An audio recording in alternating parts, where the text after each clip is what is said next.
வர்மக்கலை என்பது உயிரின் ஓட்ட புள்ளிகளை அடிப்படையாக கொண்ட புராதன தற்காப்பு மற்றும் மருத்துவக் கலை.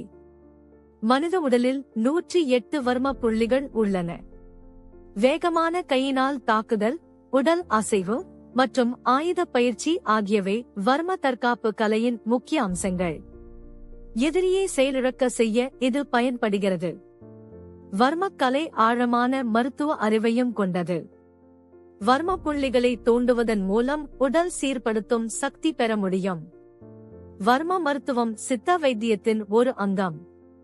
எலும்பு முறிவு, வாதம், நரம்பு தளர்ச்சி போன்றவைகளுக்கு இது மருத்துவ தீர்வாகும். வர்மம் என்றால் உயிரின் ஓட்டப்பக்கை. உடலை இயக்கும் முக்கிய புள்ளிகள் என சித்தர்கள் நம்புகின்றனர். வர்மக்கலையின் தோற்றம் அகத்தியர் எனும் மாமுனிவரால் தென் தமிழகத்தில் உருவாக்கப்பட்டது என்று பண்டைய வரலாற்று நம்பிக்கை கூறுகின்றது. வர்மக்கலை 4 பிரிவுகள்: படவர்மம், தோடவர்மம், தட்டு வர்மம் மற்றும் நோக்கு வர்மம். ஒவ்வொன்றும் உயிருக்கு உணர்ச்சிமிக்க தாக்கங்களை ஏற்படுத்தும்.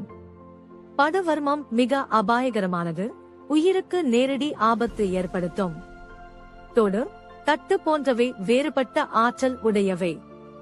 அதிக ரகசியமான நோக்கு வர்மம் பார்வையின் ஆதரவில் எதிரியை பாதிக்கும் சிறப்பான திறன்.